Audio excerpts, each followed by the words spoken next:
All right. Welcome, y'all. Today we are joined by someone who represents beauty, brains, and bold storytelling. She's Somali American filmmaker, and and the founder of Roger Films. She's been intentionally about telling authentic African stories and expanding how the world sees Somalis and the diaspora. Please welcome the talented and visionary Idil Ibrahim. Well. So your Google says that you are Miss Somalia. I was so excited. I was like, I need to know when was that? That's hilarious. Well, I'm not. I wasn't. Although I hope the actual, the real Miss Somalia, please stand up, is not me. I can't take credit, but you have to share that with me after. I will. I have will. to see this. I mean, Boya would be really proud. Look, I was so excited. I was like, this is the perfect. Nobody knows about her. I'm the only person who knows. But hey, she didn't even know about it. she's like, hold on. I'm what? Oh, yeah. Nah, but welcome, mashallah, y'all. though. Thank you. Welcome. Thank you, brothers. Thank you. Yeah. So, Yeah, go ahead. tell us, who is Idil? Who is Idil? Oh, my gosh. Let's start it with the heavy questions. Yeah. Aside from Miss Somalia. Why is he bumped out of that? That's a lot of pressure. Yeah, come on. And the actual real Miss Somalia will be Yeah. offended. So we have to find out now for the Well- next episode who the real Miss Somalia But I'll is. tell you what, in our eyes, you still Miss Somalia. Thank you. Because Yes. Thank you you. represented us, you know what I'm saying, as a 100%. Somali director in LA. So that is one thing that is like, ginormous and in front of our eyes. And we actually are proud of you, you know what I'm saying? Thank you, brother. So yeah, so definitely. So who is Thank you. Idil Who is Ibrahim? Idil? I think I'm I'm trying to figure that out every day. Okay. But I'm a creative. I'm a filmmaker. I'm a writer. And with an evolving industry, just trying to remember, what keeps me going and wanting to tell stories every day. Mm. You know. Right, now that's interesting. So aside from storytelling, I know you're a mom. So how you kind of balance that, being a storyteller, somebody who is directing and everything, but also being a mom, because I think that's a hard job to do. You know what I'm saying? Mhm. So how do you kind of juggle that? That's a good question. That's something else I think about. But I think it's important to be a role model to my child and not give up on my dreams and passions. Mm-hmm. I think that sets an example. And I remember seeing, my parents not give up because they had children. Mhm. And so it's really about finding the right balance and so that I'm present for her, but that I'm also, being true to myself as well. And, it's something I'm still learning. Mm. Okay, nice. So, can I ask, throughout your career, what was the pinnacle point where you were just like asking yourself, why am I doing this? Like what? Because when In you're a good, why am I doing this, or in a yeah. bad way? Well, either way, either or. Because there's moments where it's like, why am I doing this? Like, And oh then my there's moments of like, yeah. Like this is what I'm doing. No, because this industry, it presents a lot of challenges from being on set, figuring out how to solve problems on set, and even pre-production, trying to find the right location, trying to find the right cast, the right crew, and all of that. It drives you to this point where you're just like, What am I doing? what am I doing? Have You you know what I'm ever saying? got to is there any crazy story where on a specific project that you've had that feeling? There's on most I have those moments. Yeah. But you never know what it would be. I always joke, like, when you're in school, they teach you the 5 W's: who, what, when, where, why, and then they'll add in the how, Yeah. right, of the H. But and I think with every production, there's always a variable, that you've planned and you're prepared for, but it'll throw you a curveball, and you never know what it's going to be. But, you know, you're always trying to anticipate. And so I think a lot of times, you know, you can either have what I call like a happy accident, and it's like, you know, something that wasn't planned happens and it turns out beautifully, or I might have a moment where it's like, what am I doing? And I think sometimes that is, you know, I'm often like one of the few women in a lot of predominantly male spaces, and sometimes I'll be mistaken for, you know, a role that I'm not there for. And so that can be challenging because I have to assert myself at times where maybe I just don't want to because, you know, I have a job to do. But instead I have to spend, you know, 10 minutes explaining to this person, A, not to talk to me the way they're talking to me, and B, what I need. I have an objective, and I can't alienate them either. So how am I going to work with this person that I don't necessarily want to in that moment, but I need to? So first explain to them, you know, my role, what I'm doing there, and then set a tone and boundaries as well to navigate those spaces. And that changes, you know. Yeah. Has it been where like your religion was something that they used against you? You know what I'm saying? And in the field you said as like it's a lot of men, you know what I'm saying? But you being a Somali woman, Muslim, you know, but also not only that, you are people who run in the forefront for everything. So how do you manage that? Well, thank you, Abo. I'm trying, you know, trying to, you know, find my way forward in this. It's not easy because, you know, representation, and I'm not a poster child. You know, I'm a human being. I'm trying my best. But a lot of times, you know, in these rooms or meetings, you know,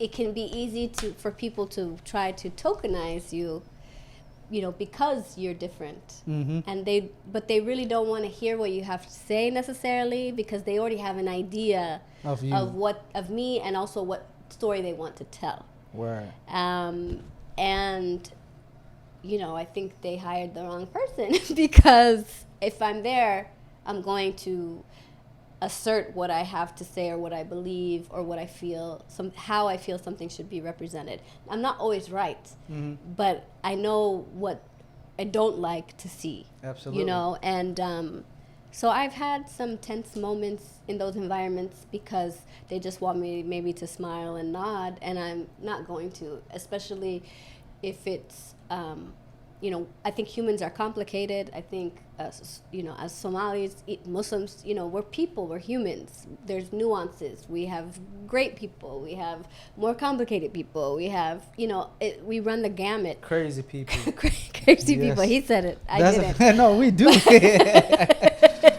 But that being said, you know, when there's so few representations of us out there, it's incredibly important to me to be discerning and clear about how we are represented. So I won't let it go. And I've had some very tense conversations in edits or in, you know, meetings where people just want to keep it moving, and I'm like, actually, you know, I can't let this go. And I don't always win. I'm not always successful, but at least I know I tried my best over and over again. So I'm definitely like the annoying broken wheel that keeps squeaking. Like, I'm not going to let it go. No, as you should. That's good. As you should. Now, you and I worked together on Little America. How does that come, and how did you get, you know, to, you know, pitch to, you know, the studio and everything else? That happened actually quite organically. They already had the idea that they were going to adapt that story, and during COVID, I had meetings with the showrunner Lee, and we hit it off. And we actually co-wrote the episode much sooner than it actually filmed. But then COVID happened, and we all know what happened there. And so for a while, I didn't even know if we would. It was going to happen. It was going to happen, you know. And then I think ultimately, when we did film it, it was such a wonderful experience because we just had, such a great cast and crew. That's the first time I ever seen a lot of Somalis in one show. You know what I'm saying? That was the proud moment for me. I'm like, yes, I'm a part of like a history. So this is incredible. You know? We have to bring that back. We have to do something like that. But this time Inshallah. I'm involved. Yeah. Yeah. No, definitely, Yeah. man. No, Definitely. that was a really great experience. Yeah. Sorry. So I like that you started like talking about how you ground yourself with your art. You travel so widely. I've just got your Google and I just had to do my real research before I had these questions. So you walked across the continent. Looking back, I've seen you work with like Queen Latifah, Camel the Stick. Like all these crazy stories which are like not saying out there because of like people of color or a female in the industry. When do you realize that storytelling is just something in your heart and film is the medium that shows that this is what I want to do? That's a good question. So when I was younger, my family, we would just kind of bond watching TV like a lot of families. And then I had a cousin, Asab, shout out to Asab, who managed a movie theater. And wait, sorry, should I look at you? Or okay. My cousin Asab managed a movie theater, and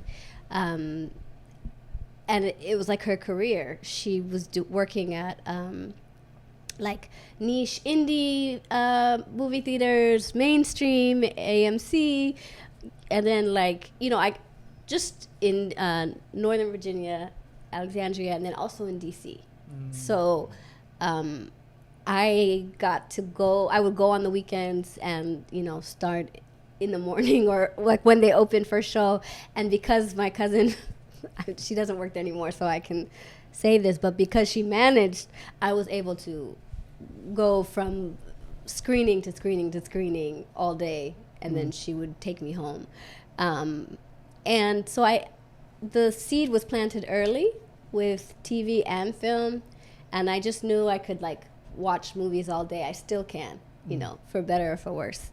And that hasn't changed. And some days, I will go and do a similar thing, I'll go in early and just watch different screenings, but I'll get the tickets. Not this time for free. I don't have it for free. No cousins. Yeah. But I'll get a few and then time it, and that'll be my day. And then it wasn't until college where I had a professor who was teaching a course, and she taught all of us how to make a film from start to finish. And she wanted us all to feel equipped to be able to do that. Her name was Lonnie Ding, and she was an amazing Chinese-American documentarian. She was part of PBS before PBS was PBS. Wow. And it's not a coincidence. A lot of her students have gone on to be filmmakers, and in different roles. So she really impacted a lot of people. But that's when that's when I knew I could do this, because I could be working on it all day. My other classes, I had, tests and stuff, and I'm more worried about what we were, creating, and I never got tired. And then just through internships and, work experience, and I just really love being on sets. I love working with different people, and it wasn't always clear what part of the making I wanted to do. I wasn't always so sure. And that's still evolving, but I just love doing it. I love the end result, and it just doesn't feel like work, most of the time, except back to what we were saying, when there's can be a challenging environment or something. I mean, yeah, definitely. It doesn't, if you love it, so it would not gonna feel work. Yeah. Sometimes it might, and then in the end, when you finish, that's when you realize, oh, I actually enjoyed my job. You know what I'm saying? Right. And I think when it's right and you're working with the right people, there you go. It's so much better. The right people. It's the right people. It's always the right people. And you know when you're with the wrong people. Yeah. And that's when it feels like work. No, definitely. No, definitely. takes a whole community to build like something, you know what I'm saying, that Yes. important. Yes. But I know one thing I realized about you is like you value your Somali Nemo, right? And you carry that with you no matter where you go.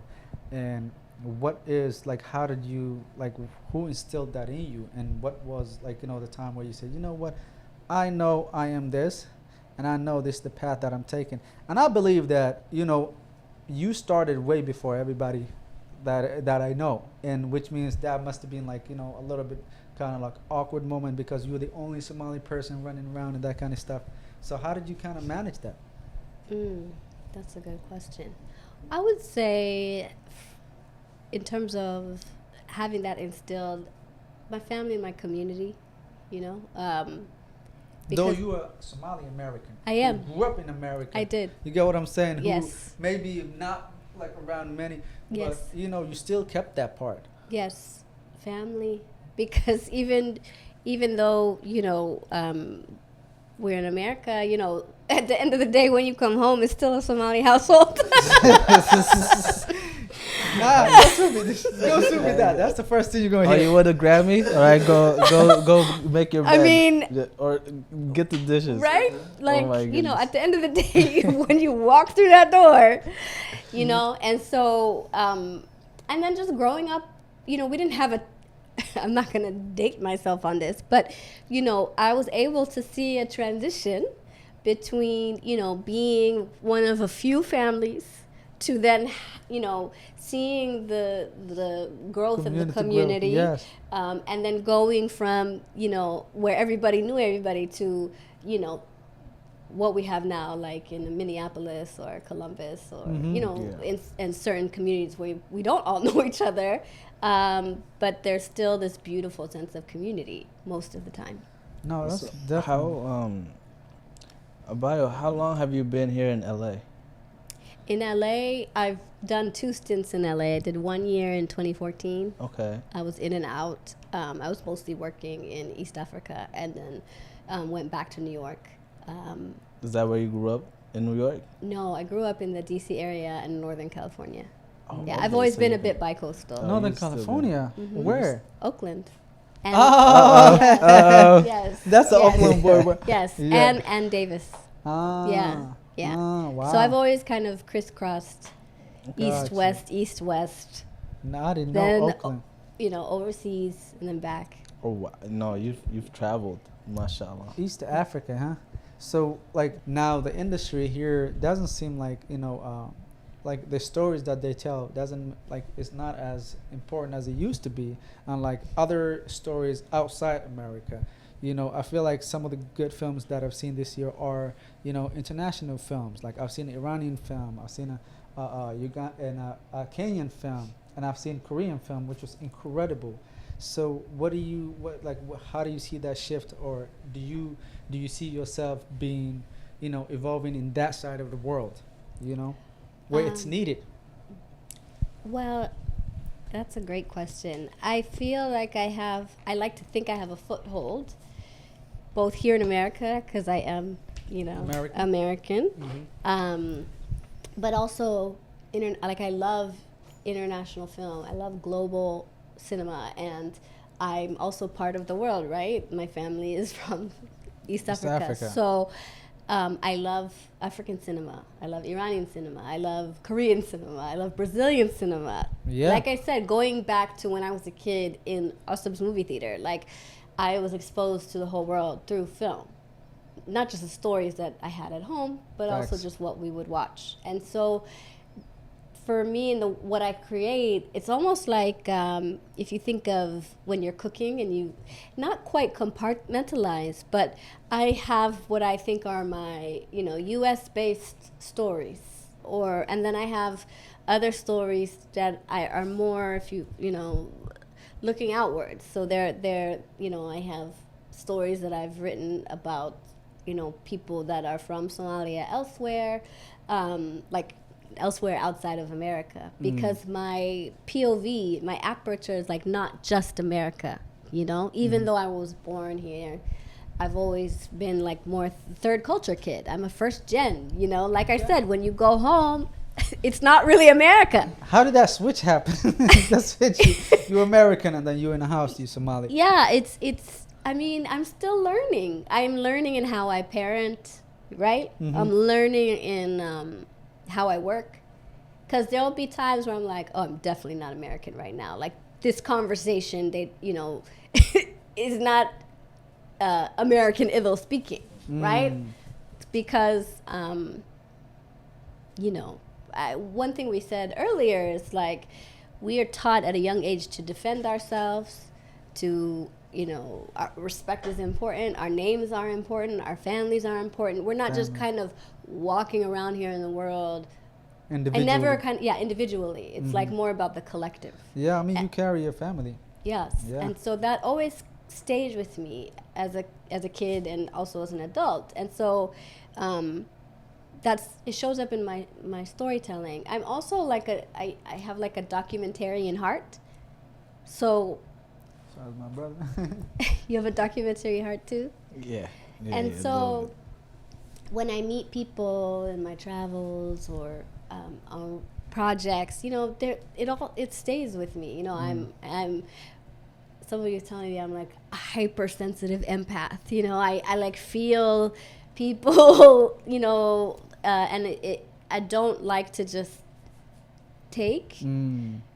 So I'm always thinking about what impact my work or just even me being me has on other people and my community and No, that's fine. So what year did you win Miss Somalia? I don't know. Google it. You found a Google it. No, I don't know. I swear to God, I was like, I found her secret now. So this is gonna be incredible today to put it out. It's such a secret. I don't even know about it. Yeah, but you got. I have a question over here. Where do you draw most of your inspiration from? Life, pain, people, countenance, silence. Is there a theme that you find yourself returning again, like in your creation process? These are good questions. I feel like these can be journal questions. I could go home. We'll have to do this again when I reflect after this. But I'll give you guys the first thing that comes to my mind. Well, I think Hoya would prefer if I were a writer, to be honest. Really? So I guess she saw early on that I would, write on the side. And so for her, film is like a hobby. And, well, when are you going to actually write? Either that or YouTube. She would prefer if write novels? Yeah, just write. I mean, I write screenplays, and then she's like, okay, we're going in the right. You're almost going there. on the right path. Yeah, you're halfway there. Right. But, I swear there was a punchline to this, if I could think of it. But I'm saying that to say, like, for her, film was like almost like a surprise. Mm-hmm.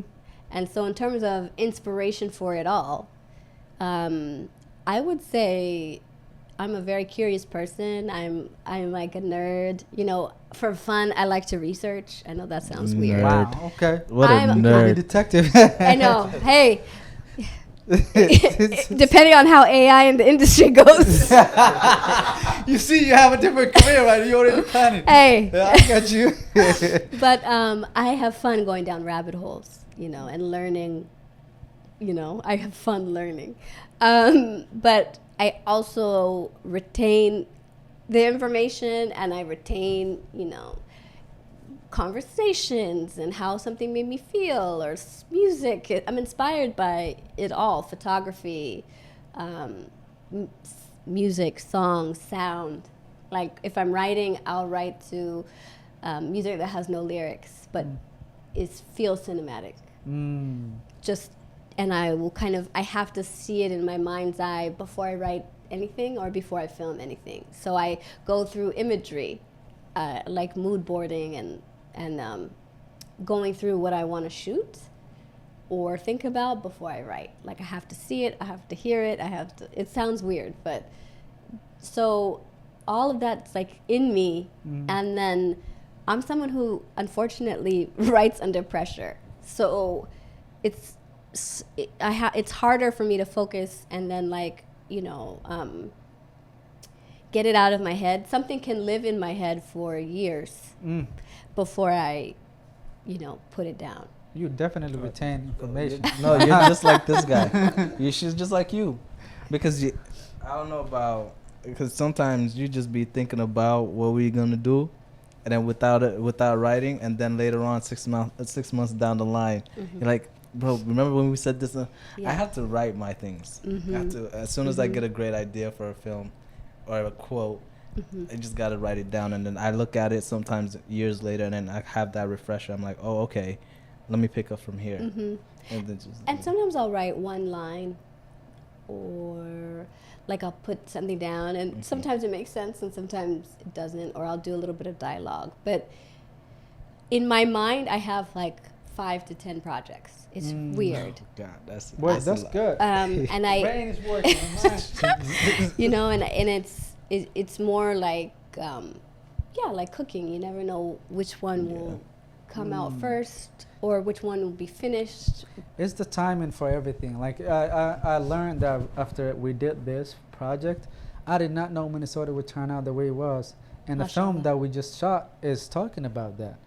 So that was pretty interesting, and I'm like, okay, it's God's, God planned this to happen, and it happened so smoothly. It's so coincidental, right? It all happened. It just happened coincidentally at the right time, at the right place, at the right. You know what I mean? And I feel like people will people want to see you win, and they will genuinely help support you in getting that, especially in a place like Minnesota. No, definitely. I mean, they surprised me, to be honest with you. I've always had a different image about Minnesota, which is about, oh, you go to Cedar, you're gonna get in trouble, this and that. But after experiencing what I've experienced, I realized the hunger, that's there, and the talent that is in Minnesota that hasn't been discovered yet. You get what I'm saying? And it kind of I registered in my mind. I was like, okay, cool. From now on, then I might go there, to get talent from there, especially new, fresh talent people. Oh yeah, there's so many. No, I'm always impressed, and I feel like it's like a second home for me. And there's painters, that's and a promised poets, land for us, and actors, and yes. No, we have to introduce it to a DK. filmmakers. Yeah. We have to introduce it to DK. Please, Yeah. please. No, definitely. You guys, you got questions? Yeah, I mean, I like that you guys are talking about projects and reflection of your work. A movie film that said that you directed follows a character navigating disappointment, identity. How do you approach visualizing such layered human experience, and how does that collaborating with other artists to show that image and that story? How does that come together? That's my baby. That's my baby before my baby. Sega was my narrative directorial debut. And it's my baby before my actual baby.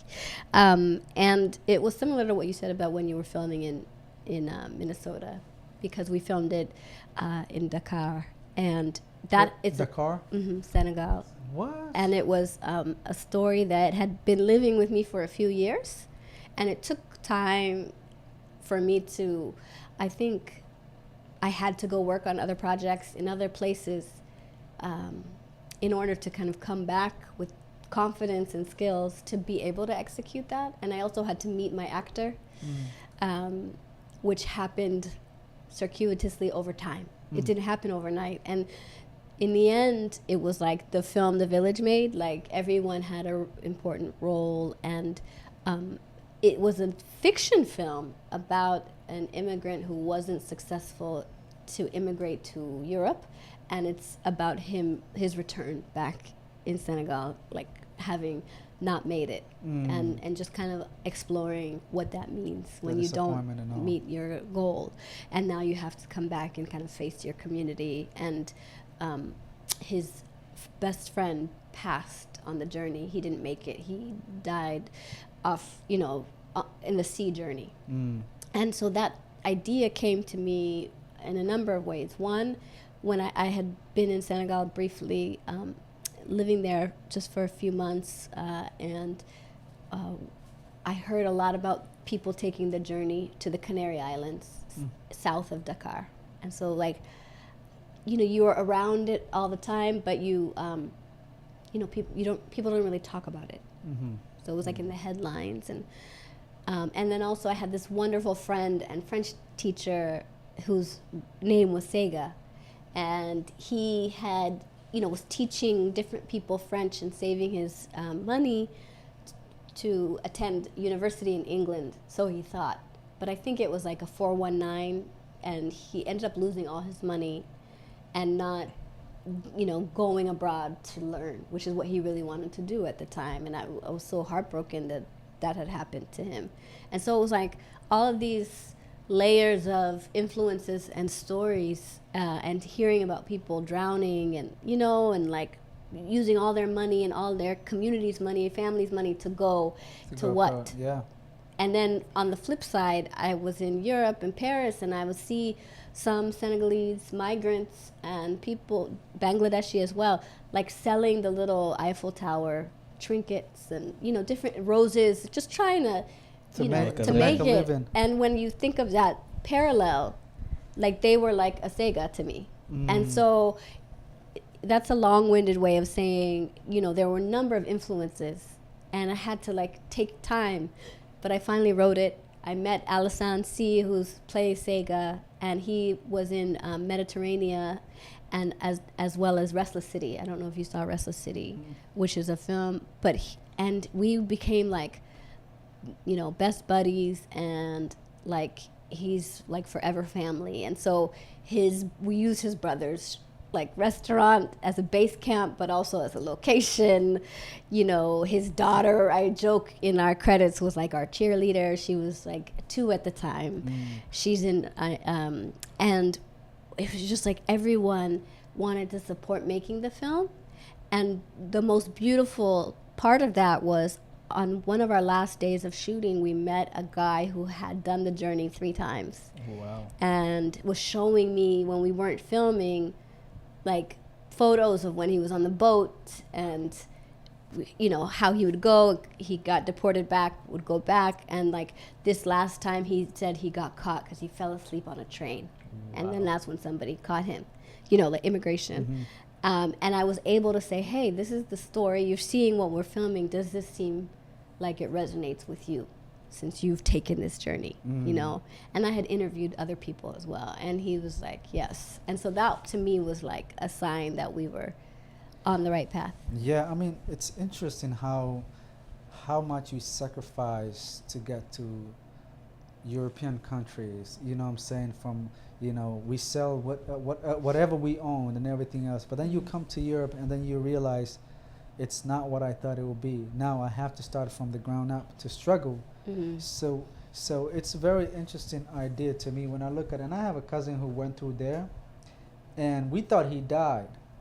It took, like, you know, he was in the sea for over 14 days, right?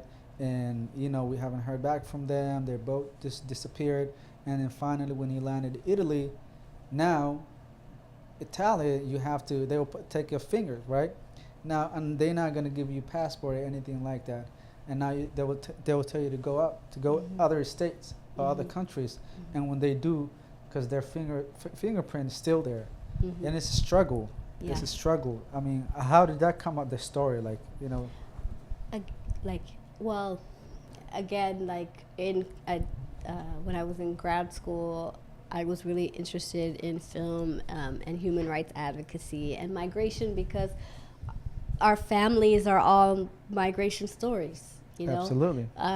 Some of my relatives migrated or immigrated for school. Some of them were refugees. Some of them were political asylum. Like, they have every classification.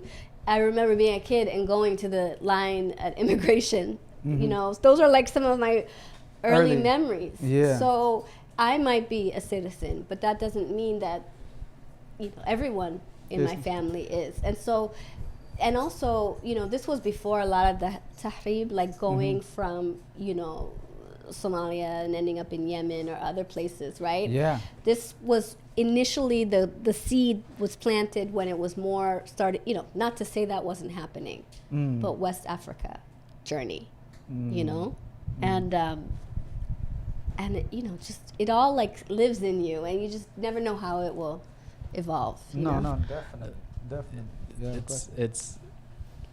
It's amazing. I like to talk a little bit about what you just said earlier about timing, right? And I feel like that's something that a lot of people undermine, because good things take time.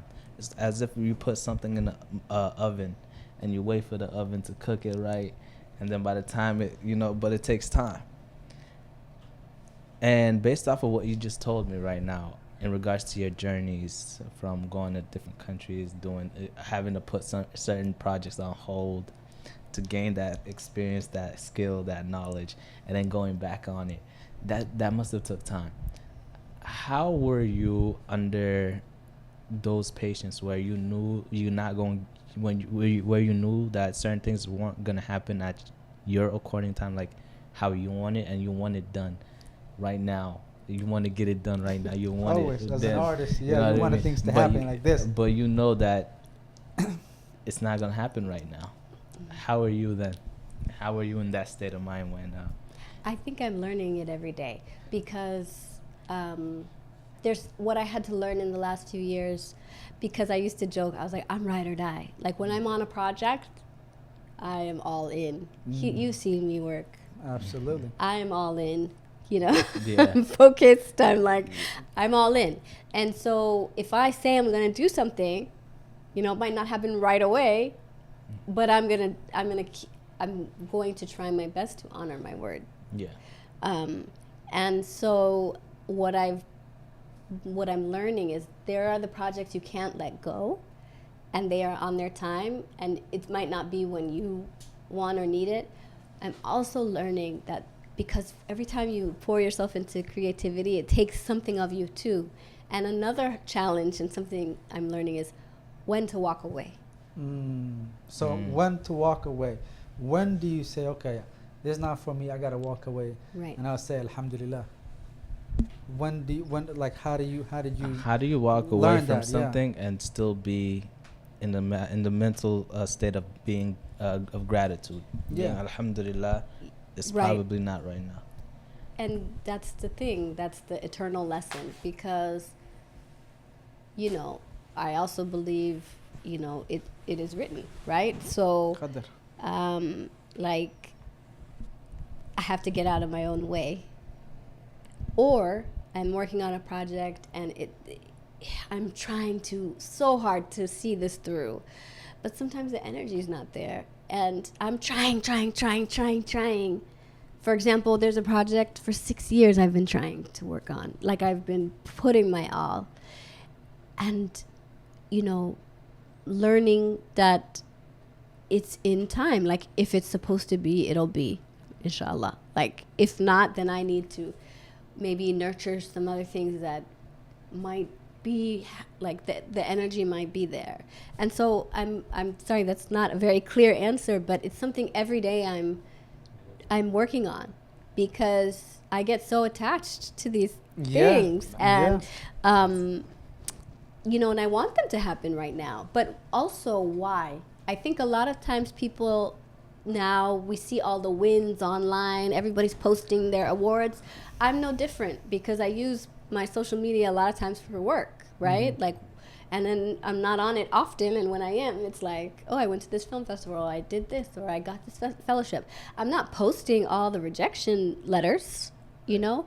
I'm not posting what didn't happen, or the rough days, and that's my fault. I try to be more transparent sometimes in my captions, because if people only see the wins, and I think we're a generation like now of everything looks so glossy and nice. Like, every house looks so perfect, you know, mashallah. That's what every person is have. happy on social media. Right, but we have to show the other side too, or the hard days, or the rejections, or the film festivals you don't get into.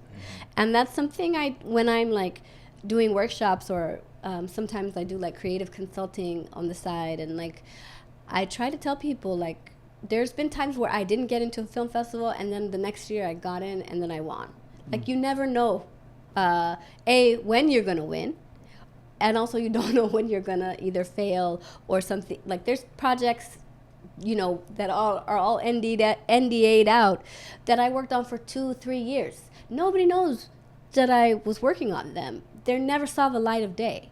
I poured a lot of myself, in them, but because of, mergers or, different priorities of, companies, or for whatever reason, insert blank, it might not, ever come out. And so that's one of my lessons too. Like, put your all into it, but also every day understand that Allah might have a different plan for you or your project and everything. And maybe, you just have to do your best every day. And if there's days where I'm like, then I just have to, pause and then, and it just be like, what's for me is for me. What's not for me is not for me. And that's just how it is. That's just it. I mean, that takes a lot of work, to be honest. But do you think mommyhood make you actually realize a lot of things? A little bit of both. Sometimes it makes me more like, I can't give up now. Yes. I made it this far. I Yes. can't give up. But what's driving me? Is it accolades? Those come and go. Is it really wanting to see this project come to life and to fruition? Is it being able to work in a collaborative, creative environment of people who are aligned and, great humans, and we all work together? Because when that's all aligned and working, it's beautiful, mashallah. But is it for ego, or is it for true creative expression? Yeah, that's Because we get our identities wrapped up in our work, especially in 2026, so the age of social media. Am I doing this because I'm Idil the filmmaker? What if I'm what if I write a book that makes Hoya so happy, or start a YouTube page? I should have listened to her. She was on. She knew about influencers before influencers were a thing. I would be like, Hoya, I'm a filmmaker. I'm not going on YouTube. And now I'm like, oh, Hoya, she was on to something. I should have listened to her. She seems to be supporting. Like, usually, like Somali household, specifically, they are hard on their daughters, right?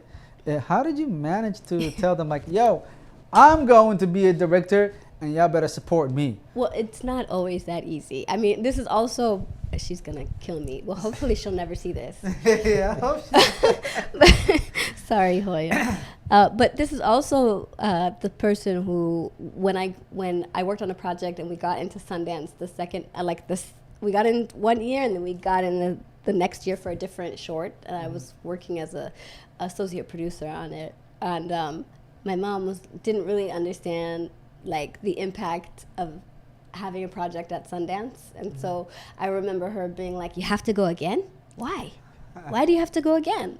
I'll never forget that. And I was like, "Oh yeah, but it's Sundance, but it's in Utah. It's cold." Like, she couldn't understand. And the same thing, like when I went there, I had like a Somali Uber driver. I had 2 different Somali Uber, and that was the first time I knew we were in Utah. So first I was like, "Why would we're in Utah?" Like, I didn't know, but I didn't get the memo. But we're there, we're everywhere. But so one of them understood that Sundance was like very like a big deal, and he was like, "MashaAllah, sis, good job, blah blah blah." And I was like, "Yeah, can you tell that to Hoya?" And then I had another like Uber driver, and he was driving up to Park City from Salt Lake City, and he was like, "Wait, a film festival?" Like, he was just, he didn't know. he's like, "What?" And then he's like, "What exactly do you do?" And then I was like, like CNN, like journalist. He was like, "Oh, CNN." CNN and computer science. Oh, mashallah, mashallah. He said, mashallah, mashallah. I was like, okay. So, it's hit or miss. I think now, like, people get it more, like, but at the same time, it's, even my father, like, we had a film screening in DC once, and I said, here's the tickets, go.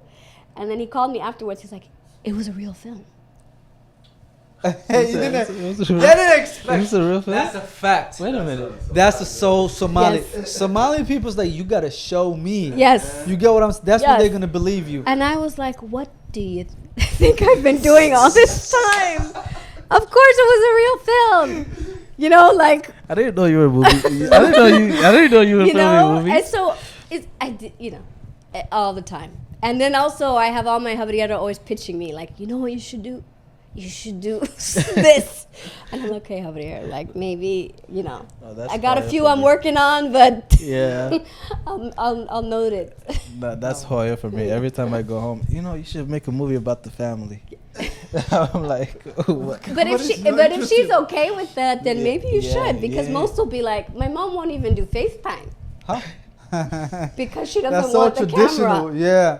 No, I mean, my family, one thing I realized is like they have seen certain things. Specifically, I did not know how much of a supportive they were behind the scenes. And I'm like, if you would have tell me like, yo, we supporting you, I feel like I would have gone farther than where I'm at. But it just felt like whenever I do something, I kind of hear little things like, Mom, my mom calls me, yeah, I saw you this and this today. Everybody was talking about it. She's not telling me I'm proud of you, anything like that, but that's how she says I'm proud of you. You get what I'm saying? And I'm like, yeah, thank you so much. But it's an interesting culture. I got a question. This is completely out of what we're talking about, right? If you had to make one last meal, like, you know what I'm saying, one last Somali meal, what would it be? Stuff. Hopefully I don't have to. She says, But oh, Yeah, well, like that, you know. she said, one la- hopefully I don't have I to. would. man. I honestly, thinking about it, that's a hard question. But I would say, Oh, what's your go-to? Like, this is my favorite Somali food. Period. You could have It just would started out with be- that question. Stop for If life. I this know. was- if this I was mean, your he last was like meal. your last meal Like, ever I in don't, life. I don't want it to be my last meal. I know. Astaghfirullah, low-key. Yeah, that had me going. That was funny. You could Like, have said, please, "What's my please. favorite meal?" Nah, I just wanted to go. I think honestly, it would just be something easy like malawah and shah days with the right I amount expected of that. with the right amount of sugar, Yeah, the tea or the malawa? both. And then also, Nah, you I don't know. killing it. Oh, I have You a question. I have a question. Yeah. Are you cardamom heavy, hail heavy, or cloves Sinjabil. heavily? No, sinjabil is gonna be in there anyways. But are you are you cardamom forward or cloves forward? For tea? Mm-hmm. Ooh, This I is a like trick the question. smell. I would go for cardamom Yeah, because too. I'm like smell person. Yeah. And I we just, would. I about just you? don't like clover at all. Oh, you don't. You're want not to- a cloves in your nah, shah. What yeah. about you? You gotta get your clothes for your teeth. Oh, for your teeth. They're Yeah. good for your teeth. Really? I put in only one or two. I'm like heavy cardamom, heavy sinjabil. I actually like cinnamon, like more than I do a anything. dash of cinnamon. I add my favorite gums, cinnamon gum. You know what I'm saying? Mm-hmm. But when I went to Minnesota recently, one thing I discovered was a shahi named KB. What's that? Qabr Daya.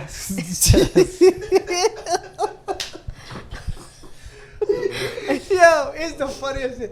But I tell you, KB. KB. You know how many times I've been to Minnesota and I didn't know that was a thing? It's actually It they is. took us to a place and then we took the director One of and the- like the yeah. DP and everybody. It's like let's go have a tea and I thought it samosa. was So we went to the gangbanging. mall and they said we're gonna have KB.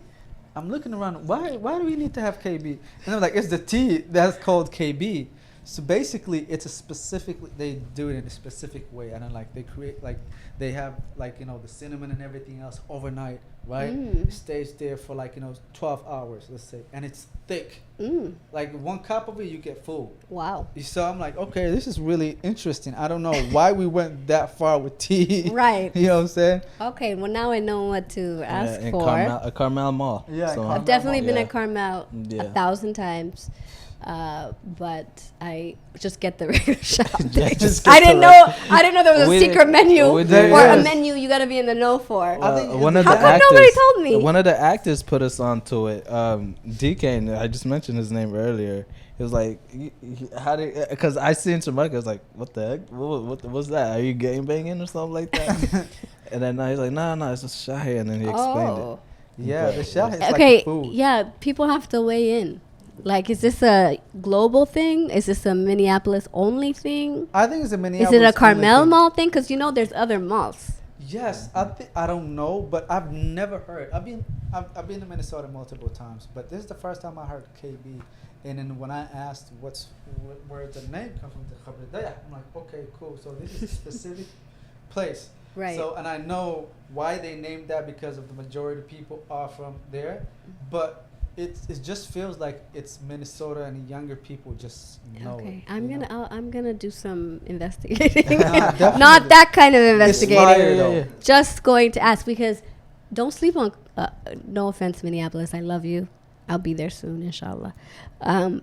But Columbus has some good chef spots. And restaurants too. Yes, like I got some food via DoorDash. I don't know where it was from. It was on my last day, and I remember saying, if I knew that this, it was like hilab ari and bari, simple, but I know. it I was know. so good. It's just I don't know. Like in Columbus, I've lived there for like 2 years, and my family's from there. And honestly, I don't like as a state, and I hope I hope they're not gonna No, do nothing no, to me. I didn't say You that. know, He said that. But as a state, no, it kind of feels It- like I didn't feel it like I wasn't belonged me. there. Don't It come for wasn't me. me. Come No. for. But in terms of their food, yeah, it's incredible. No, Yeah. Seattle. We had a good food in We Seattle. had Oh, a did good you? food in Seattle. See, you know, I haven't. I've been there a few times, but I was really eating at home with family. Like I didn't get to Yeah. explore. Explore. Yeah. But noted. Yeah, Yeah. definitely. No, I'm London. Oh, that's a whole different. I mean, it's close to Africa, so you yes. can't compete to that. No, You know, but I'll- also like ambiance. Like London has the ambiance down packed with their restaurants. You think the Somalis in London are way ahead of us than the Somalis in America? I didn't say that. No, Oh, are do you you- asking? I'm like, It wasn't me. this is a global Somali diaspora audience. I'm well aware of that. She said it wasn't me. I didn't say that. I think we all have, like each diaspora Mm-hmm. has, I mean, each diasporic community that of Somali Nemo has their own vibe. It does. I mean, like if okay, this is I love America and I'm from here, so when you look at it, how far they came, right, in terms of the entertainment, in terms of like how they're like community wise, and it feels like they're pretty much one step ahead of us. So is that just me who view it as that, or as somebody you were from here, or, you know what I'm saying? Shamar, can I ask, have you been to London? 5 days only. Only for 5 days? I think that's No, Uh, it's a not good It's a amount. London. little I'm too talking about soon. the whole Europe. Like when you look at it, like it just feels like they're very much ahead of us in terms of when we're looking about entertainment and all the other stuff. But We're can't- just beginning right now as a community. Feels like here. sorry, I'm just thinking about this.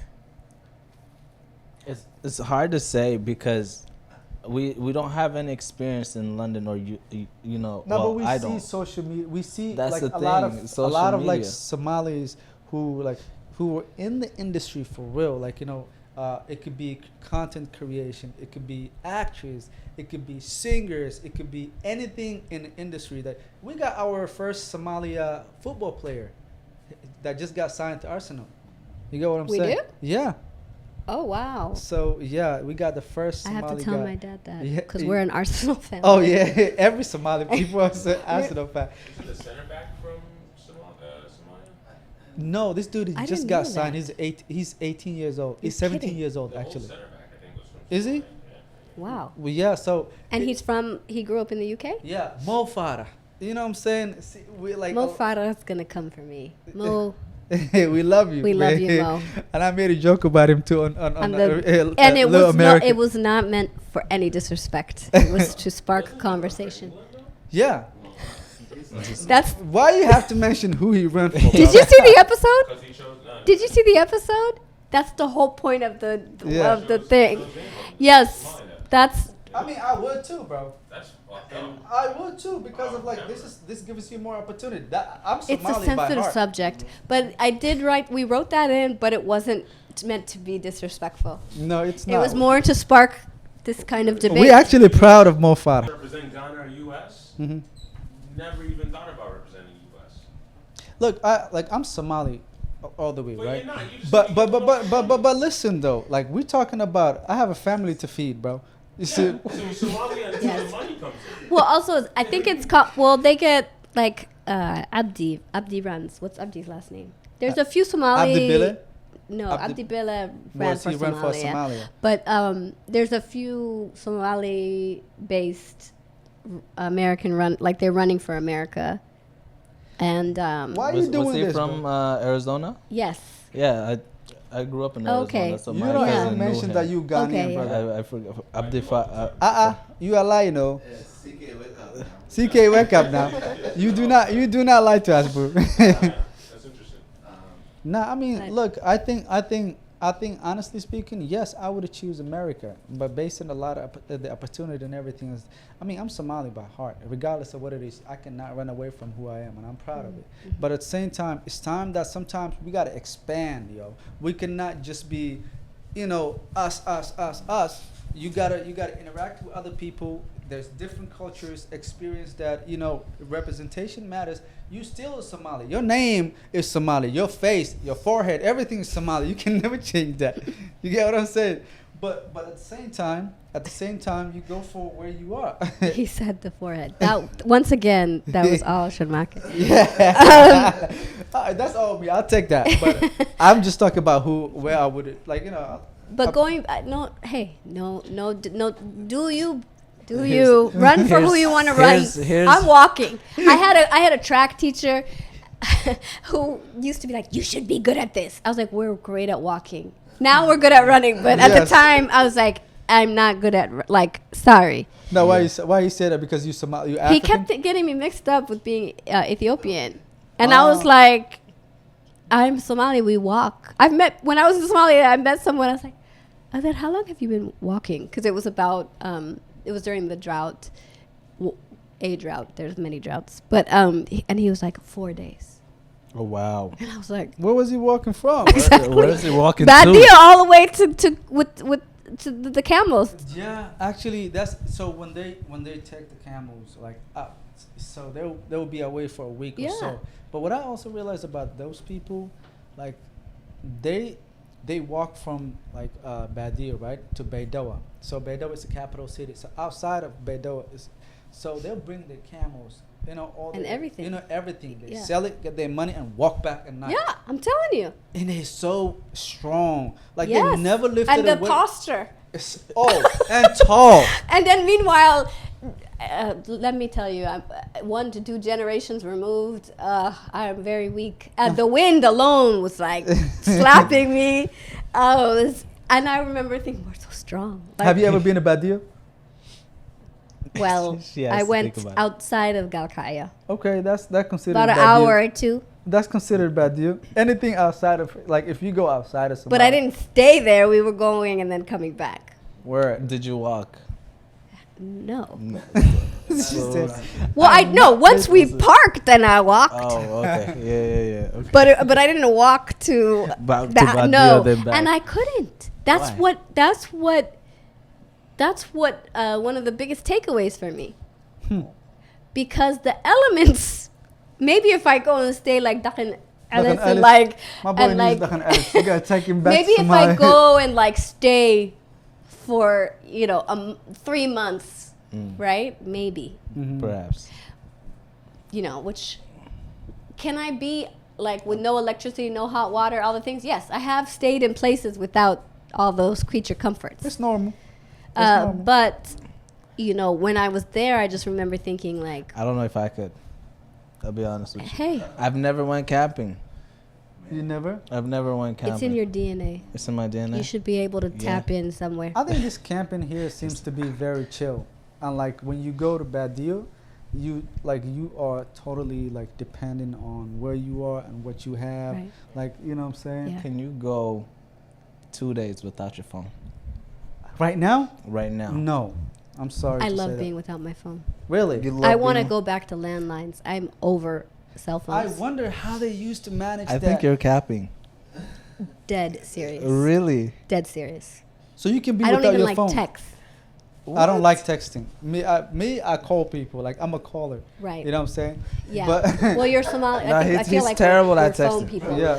But he's terrible. no, I one day just want all cell phones to go away, and then we go back to the answering machines. Wow. No, it's crazy. When I Yes. wake up first thing, I try to keep my phone away from me at nighttime.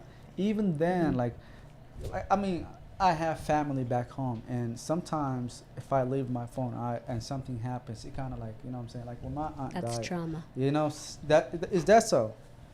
Then that's a problem I have. When I got to you talk have- to my therapy. Every time I get a call from back home, especially in the morning, I'm just jumping. Like, I'm not sure what's happening. Yeah, like, I'm just thinking, like, is anything happening? I'm always looking at the negative. Yeah, yeah. rather- No, that's PTSD. So what do you think about therapy then, as a Somali person? Wow. Exactly how wide is this going? Just toss her in the den. All right. What do you think about this? Yeah. Wait, I just want to go back to something you said about, you know, Somali, like London, like Somalis in UK, Europe, versus here. I think we like going back. I think we all have our little zhuzh, our little vibe, you know, and it's different. And then at the same time, we all very much the same. It's weird. Like I can be with my I'm thinking of a few in particular, like my Somali British friends. And on the British American stuff, we are like Completely night and day. But on the Somali stuff, the same. You And know- it's so strange. And same thing with Scandinavian versus, you We are know, way- Canadian. You know, like my Canadian cousins in the washroom and the sorry and all the things. But on the Somali stuff, You know, I Same. feel like the Somalis in Europe, specifically Scandinavians, are easily influenced, right? Because, like, you see them imitating other culture, versus Americans, we're a little bit hard. Like, you know, we are who we are. We are, like, you know, no softness. Everybody's just like, you know, like on But I 10 think- toes. But I think part of that, well, before Trump, but part of that was, you know, America was the melting pot, you know, and the idea was that we're all hyphenated Americans. You're American, I'm American, we're all American. That has changed where it's now like, you know, much more binary. And I feel like, and correct me if I'm wrong, I'm hoping people will weigh in, like in a lot of European countries, like the new waves of immigration are a little newer, and so I know, like having spoken to some Somali Finnish or Somali Swedish, etc., like or in Danish, right, etc. Like a lot of times they're always, and I don't want to speak for them, so I'm hoping people can weigh in because I could be wrong, but like they were othered a lot. Like they'll never be Danish, they'll never be Swedish. You know what I mean? And like. Whereas here for a long time, until, not a long time, I mean, there's always issues in America, but like we were like, we're American too. You know, we're Somali, but we're also American. You can't take that away from me. No. And then here, you know, Trump and a lot of conservatives are like, wait a second, you know, Yeah. don't get too comfortable. I'm sorry. So you said that in those other countries, who are saying that they'll never be Danish and they'll never be Swedish or? It's the system. The body politic, the system. It's like you're kind of not siloed as a community. Isn't that happened to us here? 100%, but not exclusively. Like, What do you mean? like we can still be American. Like this whole, like, remember Schoolhouse Rocks? We the people, we're a melting pot. Mr. Rogers, Sesame Street. Whether you're in the inner city or you're in, you know, suburbs, everyone can be American. That at least how I grew up. Now I'm not talking about racism and socioeconomic politics and all the things that separate people. There's that too. I'm not denying that, and that is universal. But I think this has changed tremendously in the last 20 years, obviously, like especially now with Trump and this whole binary and like, you know, the ban lists, the shithole country comments, all the things that separate and other people, so that there's this one idea of what American is, which is white. Well, also one of the reasons I feel like that we are being called names and that kind of stuff. Somalis don't assimilate as much as other cultures. Just kind of like, oh, we're in America. Okay, let's drop our culture and just be this. Somalis, yes, we do take the culture, and we are part of that culture. But still, we have our culture too, which I think ain't nothing wrong with it. But No. that's one thing that you're gonna be targeted at. Yeah, it can be, I think, a challenge for some of these dominant cultures where they want everybody to assimilate. And I love that about us. I love that about immigrants. Mm. I Like, don't think that's your problem. I think your religion is your problem. Because you're the same as Armenians, but Armenians aren't looked at differently. They but must have been, Armenians though, are but back in considered the white, days- though, Yeah. right? Yeah, but they're not, like, you can see an Armenian and be like, that's not a white person. Right, that's They true. are actually, well, let me Like back up. Iranian. They are actually they're from the Caucasus Mountains, so they are Caucasians. But when an Anglo-Saxon white, they are not, but they're Christians. They are Christians. Heavily Yeah, Christian. yeah. Because I was thinking about it on the drive over here, you and the Armenians are different sides of the same coin, but one's treated differently than the other. Oh. Because No, Armenians don't assimilate either. I mean, yeah. Well, I some work with them Soma- a like- lot, but they are very much, yeah. They're very Insular. together, Burbank, they don't yeah. assimilate, They have don't. their own neighborhoods. They're Yes. exactly like the Somalis. The only difference is their skin color, yes, but even still, some of them they get mistaken for Middle Easterners, or more so it's their religion. They're not a threat, or they're not constantly under surveillance because their religion is not, what's the word? No, not Islam. It's not seen as like fundamentalist Threat, or, yeah. or a threat to the United States. Mm-hmm. Yeah. Well, that's pretty interesting. I mean, we gotta wrap it up. Yeah. You know what I'm saying? But Oh, can I just say one yeah. thing? You asked about therapy. Mm-hmm. I think everybody needs therapy. 100%. I feel like Especially, well, I think we as Somalis are very, like, taught to be stoic and strong, and, you know, vulnerability is not celebrated or encouraged necessarily. Absolutely. Which can be a positive when you need to be strong or stand up for yourself, but when you can't express all parts of your feelings, then you end up suppressing things, and that's not always healthy. And I think being like a majority post-conflict community, not everybody experienced conflict. Like, I wasn't in Somalia during the war, but by proxy, with all my relatives who have, experienced that, and hearing those stories, and seeing them when they arrived, like, that all stays with you, and I think you need to be able to talk about all of it. I think we need to be able to cry. Like, I don't think it's not like a safe space to cry, and if you do, even as a, girl, you have about 2 minutes, 5 minutes, and then that's it. That is insane. And sometimes I joke with, like, some of my cousins, it's like, I'm mad at you, Idil. Why are you mad at me about it? Because you didn't call me back. So are you saying you miss me? They don't want to say I miss you. I miss you too. I'm sorry I didn't get to your call. I was on a shoot, but, like, here I am calling you back. Like, did you leave me a voicemail? I didn't have service, so I didn't know how many times you called. Things like that. Like, or, we're really good at being mad. I know we're good at being mad, but I'm not so good, and I don't know about other Somalis, about saying I'm sorry. I work to say I'm sorry.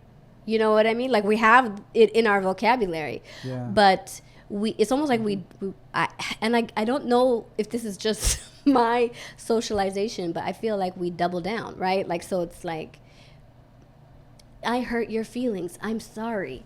Like, that's just not a part of it. Well, so one last thing.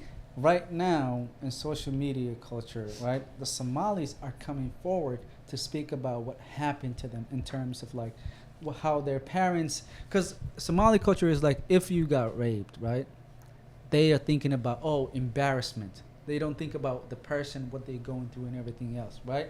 But now I'm seeing a lot of females, a lot of guys coming forward and telling their story without no problem or thinking about something's going to happen. And then you look at the comment and you see the support, That's good. right? and you see the support. So I don't know what that shift is, Mhm. but it's quite interesting to me. I'm like, okay, this is really new to me. I'm I not think comfortable with. It's Gen Z, I think, because it's not. I think it's like Gen Z, younger millennials, Mm. because, yeah, like there's a level of just I don't know, guardedness and boundaries, like, and maybe I'm just a very private person, but like there's this idea that you're representing everybody, and so you just pick your lane. Like, I'm not like that open, but I'm not a product of social media. It's not like I don't have TikTok. I have my Instagram. Mm-hmm. That's But but people who know me personally really know me, and then I just have my creative work. But I don't know if this is on TikTok or Instagram, and it's not my algorithms. It's on TikTok. But I think that's wonderful if people are able to talk and air out, all of this, so that there can be open dialogue, because nobody should suffer in silence, and nobody should, be ashamed or live with shame because they're worried about what people will say. That's so true. That's so true. I do have a comment on that. There is downside's not the right word, but there's a give and take with everything. So the reason why traditionally you would have people go quiet about certain things is because in a tribe, the worst thing you can do in a tribe is fight amongst yourselves. So if you introduce strife, you become weak because now your tribe is not a whole. So I think in the past, because we are more tribalistic peoples, we would do everything we can to bolster the strength of the tribe. So if something came up, if that thing had the potential to cause a rift between the tribe, it would be buried. But now, as we move towards a more individualistic model, the strength of the tribe doesn't matter as much, and the strength of the individual is praised. So now you have more people who feel empowered to come forward, as opposed to back in the old days where we had more tribalistic mentality. Facts. And also, I think there's this idea of, like, for women, this pressure, to be marriage material. And if you, are violated or that's jeopardized in any way, then that reflects poorly on the family and and on your respect marriage and too. honor and on your marriage. And Yeah. and it's just so layered and so complex, that I'm glad that they're speaking out. Nah, I mean, I really am happy the fact that people are coming forward, and specifically, they're not afraid about shame, because that's one thing that I've had to work on. I'm like, okay, I don't want to do this because I don't want my family to think this. But you forget that you're an individual, that you have your own life, that you are a person. Right. You know what I'm saying? So I actually say kudos to everybody who actually coming forward. But at the same time, you just gotta know where your stories are valued. You know what I'm saying? You can't just be out there and just air it out everything. Right. Because this is the internet. It will stay there. Right. I think that, it's a fine line. But I Yeah. love that people are finding community and vulnerability. All right. I Sorry. believe Mobongo has one, and then I will have. I was, if you wanna go, because I was gonna give her the last question. And then Go she ahead. can Okay. start. Yeah. You can go ahead, brother. Well, you ask your question, and then I'll finish it up. Okay. Yeah, we're fine. So this is something for future, right? What are you trying to build long term? Not just your career, but your legacy and your name and your family and anything that comes after with your name. What have you thought about that? What's your I'm end gonna game? go home and like sit in a corner, light a candle. No, I'm just kidding. Oh, What do you want people to remember Idil with for? this sounds so cliche, but you know how people are like, people don't remember what you say or what you do, but they remember how you made them feel. Yeah. And that's really important to me. That who I am behind, closed doors or on a set and one-on-one working is the same person, in every space. That they see me and that I mean what I say what I mean, and stand up for what I believe in, which sounds corny, but that's important to me.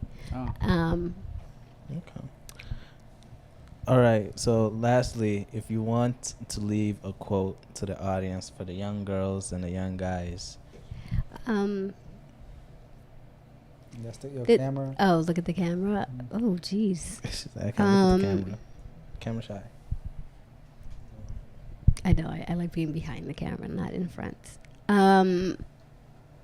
Shoot. Now I'm like pressured. You got One a lot to advice, say? one sound advice to give One To the sound audience. advice. to the audience. Shoot your shot. Use your phone. Use TikTok. Use Instagram. Write a Substack. Don't put barriers that aren't there to whatever you need to get out in the world. There will always be naysayers and people telling you no, but be true to yourself and honor your creative life and path despite all the challenges and odds you might face, because some of the most creative people are just doing it despite everything.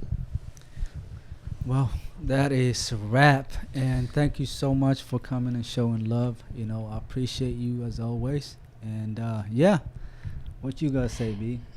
That's about it. Till next time, Till inshallah. next time, y'all. Inshallah. And shout out to all the Somalis in Africa and Asia and Australia, because we And didn't shout, Brazil, and everywhere. Brazil. Yeah, we didn't Yes. shout out any of those diasporas. We were No. focusing on North America and Europe and Yeah, no, UK. definitely. But this is like this also like a lot of the people that watch our show are from Somalia, Africa, Mhm, Kenya. So mhm. yeah, shout out to you guys for supporting. But you know, and Idil, you know, she's on Instagram. She's not on TikTok, as she said. No. So go check Although her I out. might start now if I that's what think we're you talking I about. think that's the way right now. That's the way, and I think you could interact with the Somali community, because it allowed me to sort of connect with the Somali community. And once they saw what I do, they Mhm. uplifted me. So Mhm. I feel like that's a way to sort of like go back and Ellis in Yes, a, in a internet different way. Yeah. You know? No. I mean, I hear you. Yeah. No, I'm gonna. You heard it here first. Yeah. I'm Yeah. gonna join TikTok TikTok. with the Here we other come. millions of Idil Ibrahims that are on there. Yeah, that's it. Now There's you no would other stand way. up. There's Trust a me. lot of Idil Ibrahims. If You don't if- know. No, definitely. There's so many Idil Ibrahim. Ibrahims. She was one of our Was she? Yeah, Was she Idil in Ibrahim the- from I don't know Canada. about I'm her. telling you, there are so Yeah. many Idil Idil Ibrahims. I know. I am remember one of Idil. many. Ibrahim. bro. There's a lot, but I don't know her last name was. Hey, There you see? go. Go on TikTok There and you go. see. No, but the Or Google is what matters. Facebook. There's so many Idil. Shout out to all the other Idils. Funny enough, there's a lot the of world. betas with the last name like spelled the same as mine. I just had an idea. What if another Idil Ibrahim is Miss Somalia? No, you the only person that popped up. And you are Miss Somali. By the way, I don't know if she's telling the truth. Probably she Wallahi is. billahi, I'm not Miss Somalia. Yo. Miss Somalia is what's her name is Zainab Jama. Ah, Mm. there Well, you shout go. out to you, Miss Somali. Zainab. Yeah. Was there previous Miss Somali? Yeah, this is just the current the current one. So Okay. they've Okay. already- We'll find out, but it's not me.